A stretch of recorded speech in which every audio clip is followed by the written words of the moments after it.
오늘 나그네가 살아가는 방식, 계속 이제 설교 제목에 나그네 이야기가 나오는데 오늘은 이제 나그네가 살아가는 방식입니다. 혹시 이제 이 본문을 읽으면서 우리 남편들 중에서 아싸 내 안에 좀 이거 한번 들어봐라 이렇게 생각하시는 분이 있다면 오산입니다. 그래서 오늘 이 말씀이 주시는 그 의미들을 우리가 좀 함께 붙잡으면서 이게 이제 부부의 관계이기도 하지만은 모든 인간관계에 다 해당되는, 왜냐하면 부부 관계가 모든 인간관계의 가장 기초이기 때문에 주시는 말씀입니다. 지난주 우리는 이제 나그네의 신분에 대해서 살펴보았죠, 그죠? 이들은 예수를 믿는다는 이유로 이제 사회로부터 소외당하고 박탈당하고 그렇게 하면서 이제 흩어져서 공동체를 이루며 살아가던 1세기의 그리스도인들이었습니다. 사회적으로 볼 때는 이제 주변부로 밀려나 있는, 그래서 힘 없는 자들이었지만 그러나 하나님이 보시는 이들의 실체, 이들의 신분은 택하신 족속이고 왕 같은 제사장이고 그리고 거룩한 나라고 그의 소유된 백성이었다라는 그 말씀을 제가 드렸습니다. 오늘 말씀을 통해서는 그렇다면 이런 신분을 얻었는데, 이런 신분을 가진 그 1세기 그리스도인들이, 이 나그네들이 이 땅을 어떻게 살아갔는지, 실제로 이 땅을 살아갔지 않습니까? 그 살아간 방식, 이들의 삶의 방식에 대해서 오늘 우리가 함께 좀 살펴보고자 하는 것입니다. 사회로부터 무시당했던 또 이들이 어떻게 1세기 거대한 로마 제국을 복음으로 변화시킬 수 있었을까? 이해되지 않았던 그들의 삶의 방식을 이제 이 베드로전서를 통해서 조금씩 파헤치면서 오늘 우리가 본받아야 될 삶의 모습, 오늘 그리스도인으로서 이 땅을 살아가면서 우리도 역시 괄시받는 그런 데가 참 많지 않습니까? 우리는 어떻게 이 세상을 살아가야 되는가에 대한 그 모습을 우리가 좀 발견해 보고자 하는 것입니다. 여러분, 2장 1절부터 12절까지가 이제 나그네의 신분을 베드로 사도가 언급을 합니다.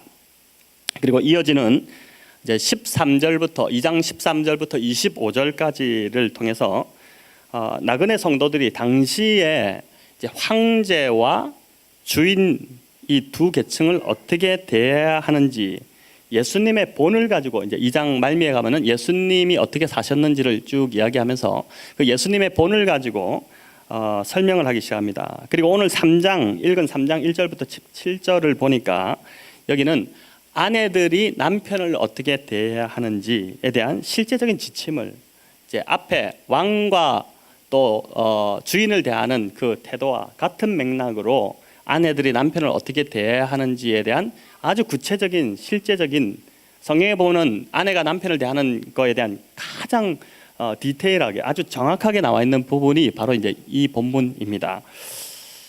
자, 저는 방금 이 나그네 성도들과 관련된 세 계층을 이야기했습니다. 누구입니까? 왕과 주인과 그리고 그 남편들입니다. 자, 여러분,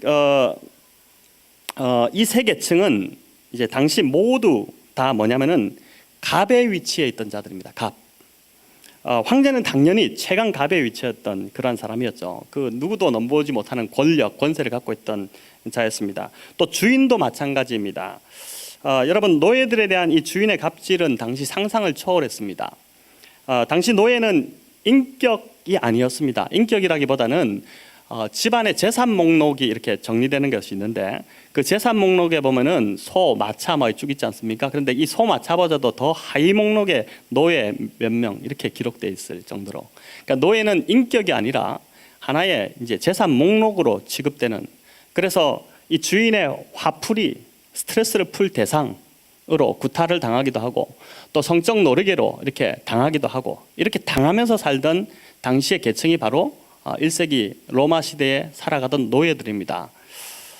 여러분, 로버트 뱅크스가 쓴 1세기 교회의 예배 모습 우리가 함께 읽었지 않습니까? 그런데 그 책을 통해서도 보았지만 당시 교회 안에는 의외로 노예들이 많이 들어왔습니다.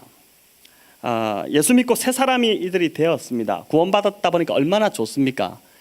새로운 진리를 통해서 내가 정말 예수로 그리스도로 인해서 새 삶을 얻었다는 그러한 고백은 했지만, 그러나 정작 사회로 돌아가면 그들의 신분은 변하지 않는 노예였습니다.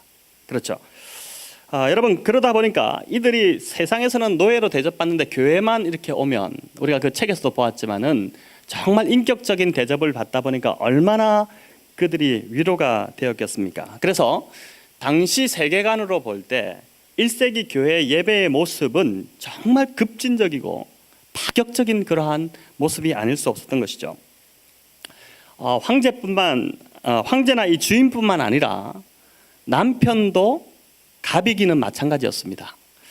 일찍이 이 아리스토텔레스가 남긴 글을 보면 플라톤도 이런 글들을 제법 많이 남겼는데 여성이 얼마나 하대를 받았는지 알 수 있습니다. 이런 글이 있죠. 남성과 여성의 관계에 있어서 남성이 본성적으로 우월하고 여성이 열등하다. 이게 띄어져 있습니까? 네. 남성과 여성의 관계에 있어서 남성이 본성적으로 우월하고 여성이 열등하다. 그래서 남성이 지배하는 자이고 여성은 지배받는 자가 된다. 이게 이제 아리스토텔레스가 당시에 이제 문헌에 남겼던 글입니다. 이걸 하나만 봐도 당시 여성들을 바라보는 세계관이 어떠했는지를 알 수 있습니다. 우리 지금 성도님들 이 시대에 태어난, 특히 여자 성도님들 이 시대에 태어난 것을 감사해야 됩니다. 물론 이제 이게 아멘까지 하실 필요는 없고요. 물론 우리가 유교 문화로 참 힘들게 지금도 여성들이 좀 힘듭니다. 그죠? 그러나 하대받는 분위기지 않습니까? 그러나 이 당시는 정말 훨씬 더 했다는 것이죠. 흥미로운 것은 베드로 사도가 이런 갑의 위치에 있던 왕이나 주인이나 남편에게 삶의 지침을 준 것이 아니라 철저히 나약했던 약자였던 나그네와 종과 아내들에게 그리스도인으로 어떻게 살아가야 되는지에 대한 지침을 주고 있습니다. 여러분 생각해 보십시오. 진짜 똑바로 살아야 될 자들은 황제, 또 주인, 또 이런 남편, 갑의 위치에 있던 자들, 우리 지금도 마찬가지지 않습니까? 사회에서 진짜 지탄받아야 될 자들은 가진 자들이고 기득권자들인데 그들이 아니라 정말 힘없는 자들에게 베드로 사도가 지침을 주는 겁니다. 이 힘 있는 자들에게 줬다가는 얻어맞을 것 같으니까 겁이 나서 그렇게 했느냐? 그것이 아니죠. 여러분 왜 이렇게 사도 베드로가 약자의 위치에 있던 나그네와 종과 또 아내들에게 삶의 지침을 주었을까요? 두 가지로 생각해 볼 수 있는데, 첫째는 그리스도인들 중에서 당시 이제 예수 그리스도를 통해서 복음을 듣고 예수 그리스도를 통해서 그리스도인이 된 사람들 중에 대다수가 누구였냐면은 사실은 나그네들이었고 종이었습니다. 1세기 기독교 교회 안에 종들이 그렇게 많았다고 합니다. 그래서 훨씬 많은 대상의 사람들에게 지금 베드로 사도가 권면을 주고 있는 것이고, 두 번째는 더 중요한 이유인데, 바울이 고린도전서에서 말씀한 대로 세상을 바꾸는 하나님의 방법이 세상의 방법과 달랐기 때문입니다. 자, 고린도전서 1장 27절 29절 우리 같이 한번 읽습니다. 이렇게 되죠. 그러나 하나님께서 세상에 미련한 것들을 택하사 지혜 있는 자들을 부끄럽게 하려 하시고 세상에 약한 것들을 택하사 강한 것들을 부끄럽게 하려 하시며 하나님께서 세상에 천한 것들과 멸시받는 것들과 없는 것들을 택하사 있는 것들을 폐하려 하시나니 이는 아무 육체도 하나님 앞에서 자랑하지 못하게 하려 하심이라. 자, 이 말씀대로 1세기에서 한 4세기 정도에 이르기까지 로마 사회가 이제 정말 변해갑니다. 변해가는데 그 변화의 주체는 이제 잘난 사람, 문벌 있는 사람, 학식 있는 사람, 또 가진 자, 능력 있는 자, 이런 사람들이 사회를 변화시켰던 것이 아니라 이 말씀 이대로 정말 하나님께 붙들림 받아서 변화되었던 나그네들, 종들, 미천한 자들, 별 볼 일 없던 자들, 이러한 사람들이 사실 당시 로마 사회를 변화시키는 그러한 주체로 살아갔습니다. 그것이 역사가 증언하는 것이죠. 여러분, 이들이 악을 악으로 갚지 않고 묵묵히 예수님처럼 그 십자가의 길을 걸어갔기 때문입니다. 고난 중에도 끝까지 주님이 어떻게 하셨습니까? 그 고난을 참으면서 십자가를 지셨지 않습니까? 그 주님 본을 따라서 그렇게 살아가다 보니까 당시 세계관으로 볼 때는 힘의 논리거든요. 힘으로 지배하면 되는 건데 이들은 보니까 다른 방식으로 살아가는 정반대 정신으로 살아가고 있는 이들을 보면서 그들의 삶의 매력을 느끼기 시작한 것이죠. 뭔가 다르다. 그렇게 하면서 그들의 삶을 보면서 로마 사회가 변화되기 시작했던 것이죠. 자, 여러분 오늘 본문은 이제 그 인간관계의 가장 기본 이제 기초라고 할 수 있죠. 남편과 아내의 관계를 다룹니다. 근데 이게 아내들에게 주시는 명령이 이제 1절에 나오는데 우리 같이 여성들만 한번 읽어볼까요? 예, 여성들만 읽어보겠습니다. 자, 같이 읽습니다. 시작. 예, 아내들아 이와 같이 자기 남편에게 순종하라. 이전 개역 한글 성경에 보면 남편에게 순복하라 되어 있습니다. 순종하고 좀 더 나아가서 복종하라 이렇게까지 이야기합니다. 자, 여러분 이 명령을 보시면 이 명령은 남편들이나 또는 남성 우월주의자들 중에서 이 명령을 만든 것이 아닙니다. 이 명령은 하나님께서 주신 명령입니다. 하나님께서 사도 베드로를 통해 그렇게 주셨죠. 성경에 오늘부터 집에 가셔서 우리 남편들 혹시 창세기 1장부터 시작해서 요한계시록까지 한번 다 뒤져보십시오. 남편들아 아내를 순종시켜라, 또는 남편들아 아내를 복종시키라, 이런 명령이 있느냐면 없습니다. 이 명령은 하나님께서 아내들아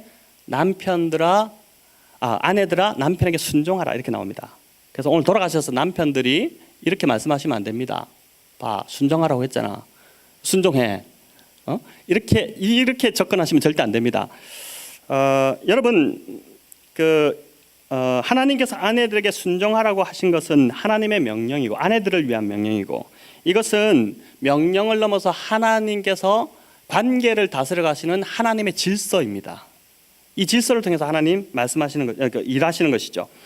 아내가 남편에게 순종해야 될 이유가 헬라의 당시의 그 세계관처럼 남성이 더 우월하고 여성은 열등하기 때문에 열등한 존재가 우월한 존재에게 순종해야 된다, 그것도 아니고, 또 어떤 사람은 얼토당토않게 에덴 동산에서 누구 때문에 남자가 망했냐, 여자 때문에 망했지 않느냐, 그래서 그 유혹에 더 넘어가기 쉬운 존재가 여자기 때문에 여자가 남자에게 순종해야 된다, 남자 말 들어야 된다, 이렇게 말하기도 하지만 그건 정말 얼토당토않은 주장입니다. 여러분 하나님께서 남자와 여자를 만들 때 어떻게 만드셨습니까? 차등을 두고 만드셨습니까? 그렇지 않죠. 동등하게 만드셨습니다. 우리가 그 이름에서부터 그것을 알 수 있는 창세기 1장 27절 우리 같이 한번 읽습니다. 이렇게 되죠. 하나님이 자기 형상 곧 하나님의 형상대로 사람을 창조하시되 남자와 여자를 창조하시고. 자, 여기서 하나님이 자기 형상 곧 하나님의 형상대로 사람을 창조하시되 남자와 여자를 창조하셨다고 합니다. 이 구절을 보면 하나님께서 남자와 여자를 동등하게 창조하셨는데, 하나님 앞에서 동등한 인격입니다. 창조하셨는데 이름을 보면 남자와 여자를 창조하셨다. 히브리 원어로 보면 이쉬와 이샤가 됩니다. 비슷하죠. 이쉬, 이샤. 무슨 말이냐면은 이름의 어근은 똑같습니다. 같은 어근이고 남성형과 여성형으로 분리했을 뿐입니다. 이름부터 남자와 여자는 어떻다는 것이죠? 다르지 않고 동등하다는 것을 보여줍니다. 그러나 하나님께서 이렇게 남자와 여자를 동등하게 창조하셨지만 중요한 것은 결혼관계 안에서는 하나님이 질서를 정하셨는데 그것은 아내가 남편에게 순종하도록 하는 질서를 하나님이 세우신 것입니다. 자, 그럼 믿지 않는 남편이나 전혀 순종할 자격이 안 되는 남편 많이 경험하셨죠? 우리 아내들. 전혀 순종할 자격이 건덕지도 없는 남편, 이런 남편을 어떻게 해야 하겠습니까? 베드로 사도는 이제 아내들이 남편에게 순종하라고 명령하면서 이와 같이 자기 남편에게 순종하라 이렇게 합니다. 자, 이와 같이를 더 집어넣는데 이와 같이가 뭐냐면은 앞에 문맥을 보니까 예수님의 본을 따라서 남편에게 순종하라는 말입니다. 주님이 십자가의 고난을 통해 우리를 어떻게 인도하셨습니까? 의의 길로 인도하셨죠. 이 십자가 고난이 얼마나 부당한 고난이었습니까? 당하지 말아야 될, 전혀 그렇게 고난을 당할 이유가 없는 고난이었는데도 불구하고 주님이 그것을 묵묵히 참아내심으로 주님이 이루어내신 것은 뭡니까? 우리를 의의 길로 인도하시는 것이었죠. 마찬가지로 아내들에게 주는 권면이 뭐냐면은 너희가 참 부당한 남편 때문에 고생하지만 그러나 주님을 보고, 2장 말미에서 지금 이 이야기를 했거든요. 주님을 보고, 주님의 그 고난을 참으신 그 고난을 보고 그렇게 주님처럼 묵묵히 순종해라는 것입니다. 믿지 않는 남편일 경우, 또 인격적으로 결함이 있는 남편일 경우는 누가 봐도 아내가 당하는 고난은 부당합니다. 그런데 이 부당한 고난을 당한 대표적인 분이 예수님이셨죠. 그래서 오늘 말씀해 보면 남편이 예수를 믿지 않거나 인격적으로 문제가 있을 때 순종하지 않아도 된다라는 언급이 없습니다. 오히려 3장 1절에 보니까 뭐라고 하냐면은 말씀에 순종하지 않는, 그렇게 나오죠. 근데 이 말이 뭐냐면은 즉 믿지 않는 남편에게조차도 어떻게 하라고요? 순종하라고 이렇게 말씀합니다. 자, 그럼 많은 경우 아내들이 남편에게 순종하지 못하는 이유가 무엇일까를 우리가 좀 생각해 볼 필요가 있습니다. 이를 이해하기 위해서 창세기 3장의 타락의 상황으로, 타락 직전과 타락 후는 참 많이 차이가 나는데 타락의 상황으로 우리가 이제 돌아가 볼 필요가 있는데 3장 16절 우리 같이 한번 읽어봅시다. 시작. 또 여자에게 이르시되 너는 남편을 원하고 남편은 너를 다스릴 것이니라 하시고, 자, 또 여자에게 이르시되, 하나님 직접 말씀하셨습니다. 너는 남편을 원하고 남편은 너를 다스릴 것이니라. 자, 이 구절은 타락이 가져온 결과를 설명하는 구절입니다. 여기서 여자는 남편을 원할 것이다라고 하는 이 원한다는 말은 문맥상 굉장히 부정적인 의미를 띱니다. 이런 거죠. 남편을 조정하고 통제하려고 하고 지배하려는 욕망입니다. 그러니까 남편을 원할 것이다라고 하는 것은 좋은 의미의 남편을 사랑한다 이런 뜻이 아니라 너는 남편을 지배할 것이고 남편을 조정할 것이고 남편을 막 내 마음대로 하려고 할 것이다라는 그러한 말입니다. 죄로 인해 타락한 이 여자는 남편에게 순종하기보다는 남편을 지배하고 조정하려는 죄된 욕망의 지배를 타락 이후부터 받기 시작합니다. 남성도 마찬가지죠. 남편이 아내를 다스린다는 이 말은 좋은 의미의 다스림이 아니라 억누른다는 것입니다. 억눌러 버린다는 것이죠. 여러분, 오늘날 우리 사회는 이제 순종하는 아내에 대해서 어떤 이미지를, 잘못된 이미지를 갖기 시작했냐면은 겁이 많거나 그냥 어쩔 수 없이, 또는 이제 의지가 약해서 그냥 순종한다 이렇게 볼 수 있지만 이 말씀에 비추어 보면은 다르게 해석이 되는 것이죠. 여러분, 순복하는 아내가 실은 어떤 아내입니까? 내면의 힘이 강한 아내인 것입니다. 순종하기를 거부하는 죄된 본성을 하나님의 은혜로 극복하고 남편에게 순종하는 것이죠. 여러분, 그렇기 때문에 순복하는 아내가 힘이 없고 연약한 아내가 아니라 오히려 남편에게 순복할 가치가 없는 남편임에도 불구하고 그 남편에게 순복하는 그 아내가 하나님 보시기에는 죄된 본성을 하나님의 예수 그리스도의 그 은혜로 극복하고 남편에게 순복하니까 하나님 보시기에는 그 아내가 훨씬 더 내면이 강한 그러한 아내인 것이죠. 여러분, 남편에게 순종하지 않는 것 자동적으로 됩니다. 그죠? 우리 부인들 집에서 살아가시면서 남편에게 순종하지 않는 것 자동이죠. 그러나 순종하려고 하면 어떻게 됩니까? 자기를 부인해야 됩니다. 십자가를 지지 않으면은 남편에게 순종하기 힘들죠. 그렇지 않습니까? 오늘 본문 1절은 이제 이 아내의 순종을 통해 오는 유익을 말씀하는데 1절을 보시면 말씀에 순종하지 않는 남편, 즉 믿지 않는 남편이 어떻게 된답니까? 구원을 받게 될 것이다 라고 하죠. 그런데 1절을 자세히 보니까 남편이 구원을 받는데 뭡니까? 아내의 말이 아니라 행실을 통해서 구원받는다고 나와요. 자, 이 행실이 구체적으로 무엇인지 이제 이어서 나오는데 2절에 보면 정결한 행실이 나옵니다. 자, 이는 도덕적으로 순결한 상태를 말합니다. 정결한 행실은 도덕적으로 순결한 상태를 말하는데 로마가 망한 이유가 여러 가지를 언급하지만 그 중에 큰 이유 중에 하나가 뭐냐면은 도덕적 타락이었습니다. 성적 타락이었습니다. 당시 그래서 로마 황실에서 이 왕비로 드릴 여인을 구하는데, 황실의 여인들을 구하는데 순결한 여인을 찾지 못해서 주로 어디서 여인을 데려왔답니까? 그리스도인들이 정결한, 여신들이 정결한 삶을 살고 있었기 때문에 그렇다고 하죠. 또 4절에 보니까 또 다른 행실이 나오는데 뭐라고 하냐면은 속 사람을 온유하고 안정한 심령에 썩지 아니할 것으로 하라고 합니다. 두 가지 행실이 나옵니다. 첫 번째는 온유함입니다. 여러분, 온유함은 누구의 성품입니까? 예수님이 말씀하셨죠. 마태복음 11장 29절에서 나는 온유하고 겸손하니 나의 멍에를 보고 내게 배우라. 우리 어떤 한 분이, 방지사님이 저한테 와서 저 온유한 사람입니다. 이러면 이제 듣는 사람이 어떻게 합니까? 웃기고 있네. 죄송합니다. 이게 방지사님이 온유하지 않다는 것이 아니라 누구든지 내가 나는 이렇다고 하면은 그거는 좀 약간 주제넘네 이렇게 생각할 수 있지 않습니까? 근데 예수님이 나는 온유하다고 말씀하셨거든요. 여러분 이게 뭘 이야기합니까? 예수님 많은 성품이 있는 중에도 특별히 언급하셨다는 것은 예수님 온유하다는 말씀이죠. 그 닮으라는 말씀이죠. 여러분 이 온유함은 이제 풀면은 이런 말입니다. 온유함이라는 것은 친절하고 자상하고 부드러운 말과 행동입니다. 자, 우리 남편들 이런 아내를 생각하면 기분이 굉장히 좋아지죠. 여러분 온유함의 반대가 무엇이겠습니까? 온유함은 자상하고 친절하고 부드러운 말과 행동인데 온유함의 반대는 싸나움입니다. 제가 사나움 할 수도 있는데 싸나움이라고 이제 그리고 공격적인 행동이 온유함의 반대입니다. 집에서 남편들에게 우리 아내들 묻습니다. 집에서 남편들에게 주로 하는 행동이 온유함일지 아니면 그 반대일지. 여러분 이어나오는 이 안정함은 이런 것입니다. 일희일비하지 않는 그냥 요동치지 않는 마음의 태도입니다.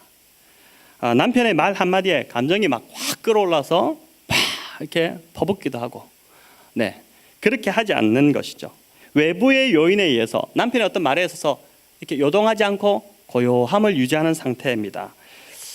자, 4절에 보니까 이런 온유함과 안정된 마음이 뭐라고 합니까? 하나님 앞에서 값진 것이라고 해요. 여러분 명품이 따로 없습니다. 하나님 보시기에 이런 마음과 행실이 그 어떤 명품보다도 더 값지다는 것이에요. 최근 나온 책 중에 이런 책이 있습니다. 저도 이제 앞부분만 좀 읽어봤는데 거울 앞에서 너무 많은 시간을 보냈다. 책 제목이 그래요. 거울 앞에서 너무 많은 시간을 보냈다. 이제 이 책의 내용이 대충 이런 것 같습니다. 외모지상주의의 이 문화가 지금 외모지상제를 너무 강요하다 보니까 거기에 속아서 시간과 외모를 꾸민다고 시간과 에너지를 너무 쏟아버린 그 이야기. 그래서 이제 그것이 잘못됐다는 것을 이제 파헤치는 책이더라고요. 여러분 베드로가 사도가 이 편지를 쓰던 1세기도 마찬가지였던가 봅니다. 3절을 보니까 이렇게 돼요. 3절 보면 너희의 단장은 머리를 꾸미고 금을 차고 아름다운 옷을 입는 외모로 하지 말라. 그러니까 이 말은 이 당시에 머리를 단장하고 꾸미고 금을 차고 아름다운 옷을 입는 그런 게 일종의 유행이었다고 할 수 있는 것입니다. 그런 거 신경 쓰는 사람이 많았다는 것이죠. 원판 불변의 법칙이라고 합니다. 그죠? 그러나 오늘 말씀을 통해서 볼 때요, 원판이 아름답게 바뀌는 때가 있습니다.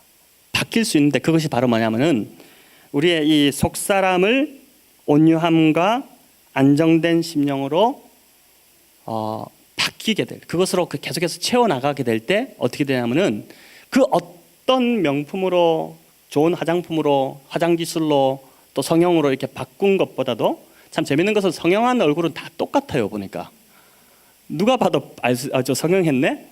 이렇게 알 수 있을 정도로 다 성형한 얼굴은 비슷비슷한 외모더라고요. 근데 그렇게 바뀌어 나가는 것이죠. 여러분 여기서 우리가 이제 베드로 사도가 이 편지를 쓸 당시에 1세기 아내들의 입장을 조금 더 우리가 좀 이해할 필요가 있습니다. 여성들의 이 지위가 향상된 오늘과는 그 당시는 많이 달랐습니다. 이제 물론 오늘날에도 믿지 않는 남편이나 또 인격적 결함이 있는 남편으로 인해서 고통당하는 아내들이 참 많이 있습니다. 하지만 1세기는 그 사회 문화 자체가 아내들에게 너무 불리했던 그런 시대입니다. 여러분 제가 이게 설교를 준비하면서 당시에 이 문헌들 이렇게 자료들을 좀 보다 보니까 이런 게 있습니다.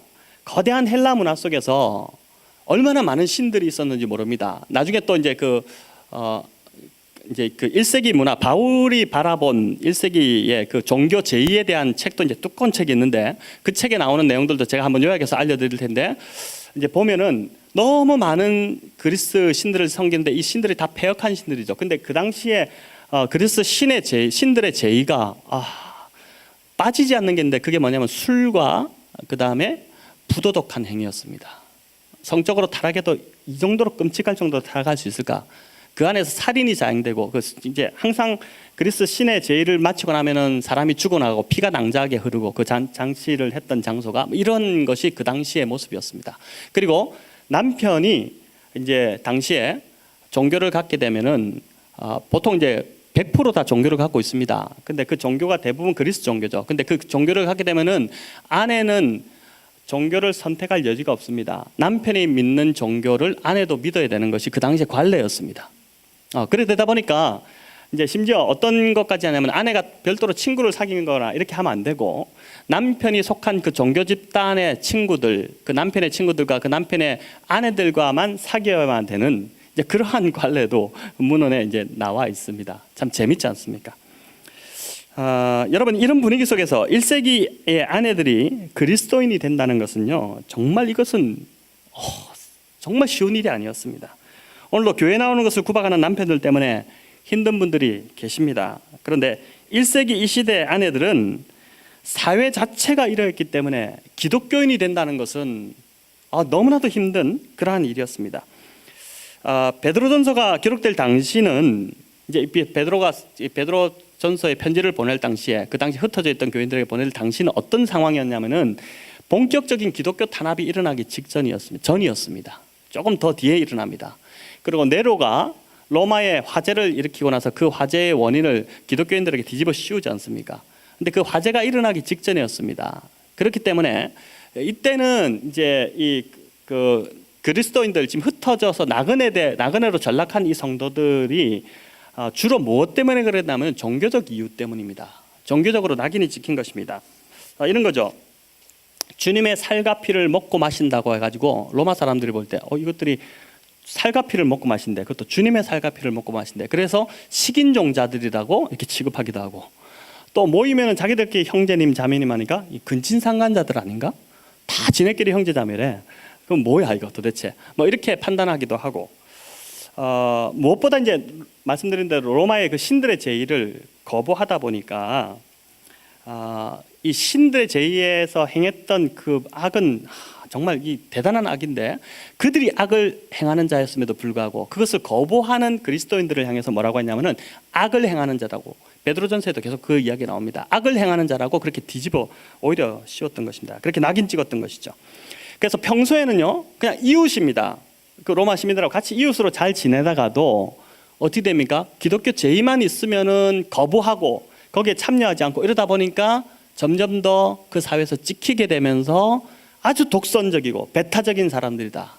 그렇게 하면서 그냥 쫓겨나게 됐던 것이죠. 자, 이런 문화 속에서 믿지 않는 남편을 둔 여인이 그리스도인이 된다. 자, 이것은 여러분 얼마나 힘든 일이었겠습니까? 이런 아내들을 향해서 오늘 베드로 사도가 지금 이들이 어떻게 살아야 될지, 너희가 살 수 있는 길이 뭔지 그 길을 제시하는데 바로 뭐라고요? 말이 아니라 행실인데 그 행실이 정결함과 그리고 온유함과 안정된 심령으로 끝까지 인내하고 버티고 남편을 그렇게 섬기라, 남편을 그렇게 대하라 라고 이제 말하는 것입니다. 예수님도 십자가에 달리셨을 때 얼마나 고통당하셨습니까? 그런데 그때 12영이나 되는 더 큰 하늘의 군대를 동원해서 이 앞에 있는 로마 군병들을 다 쓸어버리실 수도 있었지만은 힘의 논리로 주님이 대항하지 않으시고 어떻게 하셨습니까? 십자가를 지심으로 승리하셨지 않습니까? 그렇게 하라는 것입니다. 고난의 길을 걸어가라. 그것이 주님 보시기에 주님이 걸으셨던 것처럼 그 길을 걸어가라. 그렇게 할 때 그것이 주님 보시기에 너희가 승리하는 길이다 라고 이제 오늘 베드로 사도가 이야기하는 것이죠.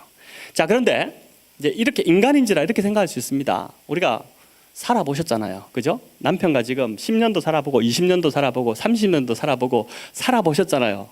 살아보시니까 내가 끝까지 이렇게 바른 행실을 유지한다고 해서 과연 남편이 변할 수 있을까? 삶이 힘들기에 우리는 이런 의구심이 종종 찾아옵니다. 또 남편이 평생을 변하지 않으면 내 인생 누구에게 보상받나? 네, 이런 생각 들죠. 오늘날도 비슷한 상황에 처한 아내들이 참 많습니다. 그런데 이런 아내들을 향해 베드로 사도는 두 가지를 분명히 제시합니다. 오늘 말씀에서 첫 번째는 남편에게 순종하는 것은 남편이 존경받을 만하든 아니든 하나님의 명령이다. 결혼한 아내라면 하나님이 작조 주신 남편에게 순종하는 것이 힘들어도 하나님의 질서이니까 받아들여라. 그 말씀하고 있고요. 두 번째는 남편이 받아들여지기 쉽지 않을 때, 남편이 점점 더 나를 힘들게 할 때, 여러분 5절에 나오듯이 성경은 남편에게 소망을 두라고 하지 않고, 여기 보니까 아무리 좋은 남편이라도 남편 역시 넘어지기 쉬운 존재이고, 정말 깨어지기 쉽고, 정말 흠과 또 티가 많은 연약한 인간밖에 안 된다. 그렇기 때문에 남편에게 절대 소망 두지 말고 하나님께 소망을 두라, 이렇게 말씀합니다. 여러분, 하나님께 소망을 둔 아내의 예로 이어서 이제 베드로 사도가 6절에 보니까, 그렇다면 하나님께 소망을 둔 아내의 예를 드는데, 그 예로 누구를 이야기하냐면은 사라를 예를 듭니다. 아브라함의 아내 사라. 자, 우리 6절 같이 한번 읽어봅니다. 사라가 아브라함을 주라 칭하여 순종한 것 같이 너희는 선을 행하고 아무 두려운 일에도 놀라지 아니하면 그의 딸이 된 것이니라. 자, 여러분, 우리 아브라함 대단한 사람으로 알고 있습니다. 그죠? 믿음의 조상. 멋있다 이렇게 되는데, 같이 산 사라한테 물어보면 어떨까요?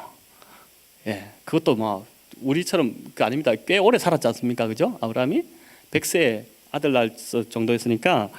근데 여기 보니까 사라가 뭐라고 하냐면요, 아브라함을 주로 칭했다고 그래요. 자, 아브라함 삶을 한번 들춰볼까요? 아브라함은요, 믿음으로 하나님의 부르심을 받고 고향을 떠났다고 했지만, 그 당시에 고향을 떠나는 것은 고향을 등지는 것입니다. 거의 이거는 죽음의 위험 앞에 자기를 드러내는 거예요. 혼자 죽으러 가지 아내를 끌고 갑니다. 얼마나 이게 진짜 무모하고 무책임한 행동입니다. 이 아브라함의 행동은. 또 하나, 여러분, 그렇게 하다가 어떻게 왔어요. 근데 창세기 12장에 보니까 아브라함이 애굽으로 가서 뭐라고 말합니까? 자신이 살기 위해서 아내를 부르죠. 어느 날, 야, 사람들이 물으면 너 내 아내라고 하지 마, 누이라고 그래. 저들이 너 때문에 날 죽일 것 같아, 이렇게 이야기합니다. 실제로 보니까 이때가 사라의 나이가 한 75세 정도, 65세 정도, 뭐 70세 가까운 나이로 보는데, 얼마나 예뻤든지 거기 보면 그렇게 나와요. 이집트 사람들이 보기에 심히 아름다웠다 그럽니다. 조금 제 이해가 안 되는 부분입니다. 70세 된 할머니가 심히 아름다웠다. 근데 결국은 이제 이 상황에서 어떻게 되냐면은, 그 예쁨으로 인해서 왕이 데리고 갑니다. 바로가 이제 데리고 가는데, 누이라고 했기 때문에 하자 없이 데리고 가죠. 근데 데리고 갔을 때 보통 남편 같으면 어떻게 합니까? 우리 정루가 집사님, 당연히 이제 이렇게 투쟁 싸우고 해가지고 내 아내야 이렇게 할 수 있지 않습니까? 근데 지금 아브라함이 하는 게 뭐냐면은, 네, 데리고 가십시오 하고, 그것을 또 주고 아내를 바침을 통해서 가축을 이제 얻어내는 그러한 일을 하고 있습니다. 여러분, 사라 입장에서 이게 얼마나 참 믿을 상황이 안 되는 것이죠. 또 어떻습니까? 아이가 없자 이제 사라가 참 속이 타죠. 그래서 어떻게 됩니까? 하갈 몸종을 통해서 이제 애를 낳게끔 그렇게 했는데, 하갈이 임신을 하면서부터 어떤 일이 벌어집니까? 이게 주인을 빙자하는 그러한 주인 행세를 하려고 하는, 여러분, 그러면서 그 임신하고 아이를 낳고 그 이후에 또 이삭이 태어나고 이삭과 싸움하고, 그러면서 그 집안 안에 참 풍지박산 나는, 여러분, 그 상황, 이 사라가 얼마나 속이 썩었을까를 생각해 보니까 진짜 대단한 것 같아요. 그럼에도 불구하고 아브라함은 중재하지 않습니다. 무능하기 짝이 없는 남편. 그 남편의 모습이 아브라함의 모습입니다. 여러분, 존경할 만한 구석이 하나도 없죠. 이런 놈을 어떻게 믿겠습니까? 이래 좀 속 시원하지 않습니까? 이런 놈이라고. 예. 또 하나님의 그럼에도 불구하고, 여러분 6절은 보니까 사라가 아브라함을 주라고 하고 남편에게 순종하는데, 그 근거가 뭡니까? 5절에 나옵니다. 전에 하나님께 소망을 두었던 거룩한 부녀들처럼 하나님께 소망을 둔 것이죠. 참 부족하고 못난 남편이지만 이 남편을 만들어 가실 그 하나님께 소망을 두고 그 하나님이 다듬으실 거라는 믿음이 있었습니다. 그래서 여러분, 믿음장이라고 불리는 히브리서 11장에 보면은 믿음의 조상들의 이름이 쫙, 믿음의 영웅들의 이름이 다 열거되면서 그 중에 대부분 남자예요. 여자가 딱 2명 올라옵니다. 그 중에 1명이 사라의 이름이 올라갑니다. 여러분, 그런데 히브리서 11장 11절, 이 외우기도 쉽게 이렇게 11장 11절입니다. 한번 같이 읽어볼까요? 시작. 그의 아내 사라도 너무 늙어 아기를 낳을 수 없었으나 믿음으로 임신하게 되었습니다. 그녀는 약속하신 분이 신실하다고 생각했던 것입니다. 사라의 믿음입니다. 하나님이 신실하다고 그가 믿었기 때문에 이렇게 된 것이죠. 못난 남편에게 소망을 둔 것이 아니라 남편을 인물로 만들어 가시는 하나님을 온전히 믿고 그분께만 소망을 둔 것입니다. 자, 여러분, 믿음의 조상들을 보더라도 저도 감히 그렇게 말해야 되는데요, 저도 그렇게 공감합니다. 우리 남편들은 어떻습니까? 철저하게 아내의 덕에 살아갑니다. 이때 남편들이 아멘이 나오셔야 되는데 다시 한번 하겠습니다. 우리 남편들은 철저하게 아내의 덕 때문에 살아갑니다. 이게 이제 보여준 증거죠. 여러분, 요즘 이제 종교개혁 500주년이라고 해서 루터 이야기를 그렇게 많이 합니다. 영화도 나오고 다큐도 나오는데요. 루터 역시 아내 이 캐서린 덕분에 살아갔던, 그 종교개혁도 이룰 수 있었던 그러한 인물이었습니다. 여러분, 한 번은 루터가 종교개혁으로 너무 힘들어서, 이게 얼마나 힘들겠습니까? 스트레스 너무 받다 보니까 어떤 위로에도 반응하지 않고 그냥 침울해 있다 보니까 아내가 그것을 이렇게 옆에서 보다가 상복을 입고 루터 앞에 이렇게 나타납니다. 여러분, 이게 종교개혁사에 많이 회자되는 이야기인데, 상복을 입고 나타나서 탁 서 있으니까 아내가, 상복 입은 아내를 보고 루터가 이제 고개를 숙이고 있다 묻죠. 누가 죽었냐고. 왜 상복 입고 나왔냐고. 나 지금 연락 받은 게 없는데, 누가 죽었으면 가서 장례 치러줘야 되니까, 장례 예배 드려야 되니까, 나 들은 바가 없는데 누가 죽었냐고 이렇게 물으니까 아내가 있다 그러죠. 내가 아무리 생각해도 하나님이 죽으신 것 같아요. 하나님이 살아계시다면 당신이 지금 이렇게 하고 안 계실 건데 하나님이 죽으신 것 같아요. 그런 이야기를 남기죠. 여러분, 이게 뭘 말합니까? 이 아내가 말로 하지 않고 행동으로, 아주 지혜로운 행동으로 남편을 다시 일어설 수 있게 만든 것이죠. 여러분, 베드로전서 2장 13절부터 3장 오늘 읽은 본문까지가 나그네가 이 땅을 살아가는 방식입니다. 너희는 왕같은 제사장이고 거룩한 나라고 그의 소유된 백성이라고 하나님 택하셨다고 말씀하셨는데, 그런 신분을 가진 자들이 어떻게 살아가야 되는지 그것을 보여주는데, 그 살아가는 방식은 힘의 논리가 아니라 십자가의 길이라고 말씀하시죠. 특별히 오늘 아내들에게 아주 구체적으로 성경에서 여기가 제일 폭탄을 쏟듯이 아내들에게 이제 주시는 그런 본면입니다. 상세한 지침을 주시는데, 이번 한 주 또 우리 부부 관계에서 참 이게 아름다운 가정으로 계속 세워지는 것이 하나님 보시기에 그 어떤 것보다도 교회가 건강한 모습이지 않겠습니까? 그래서 이 지침을 잘 붙드시고, 우리 또 이번 한 주도 또 그렇게 남편과 아내의 부부 관계에서, 또 부모와 자녀의 관계에서, 또 모든 관계 속에서 승리하는 저희 사랑하는 성도님들 되시기를 주님의 이름으로 축원합니다.